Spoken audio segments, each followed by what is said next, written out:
ఈరోజు నేను చెప్పబోయే విషయం ఒక క్రైమ్ స్టోరీ కాదు. 2 నెలల పసిబిడ్డ. ఇంకా మాట కూడా రాని వయసు. అది తల్లి ఒడిలో ఉండాలి. కానీ అదే తల్లి చేతిలో ప్రాణాలు కోల్పోయింది.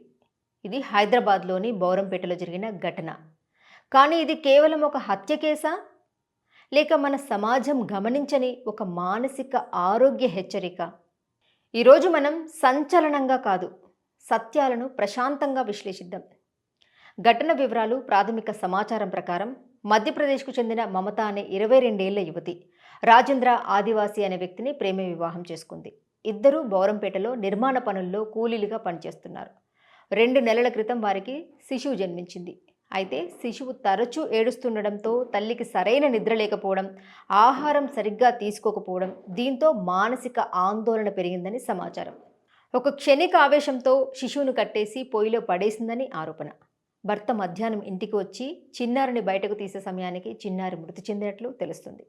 పోలీసులు కేసు నమోదు చేసి మమతను అరెస్ట్ చేశారు.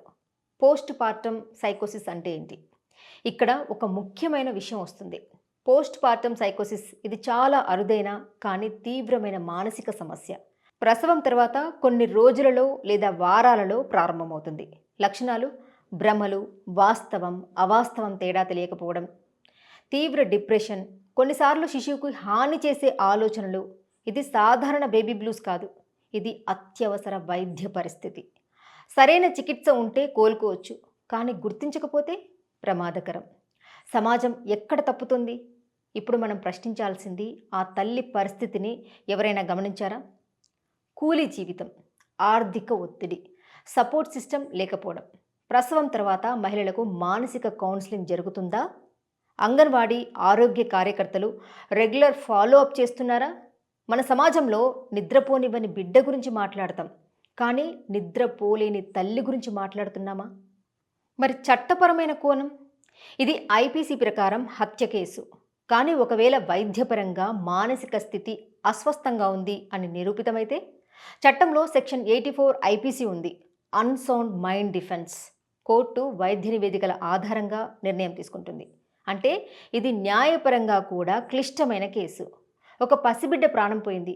ఒక తండ్రి జీవితాంతం ఆ బాధ మరచిపోలేడు. ఒక తల్లి తన జీవితంలో చెరగని ముద్రతో మిగిలింది. మనందరికీ ఇది ఒక హెచ్చరిక. మానసిక ఆరోగ్యం కూడా ఆరోగ్యం. ప్రసవం తర్వాత మహిళలను ఒంటరిగా వదిలేయకండి.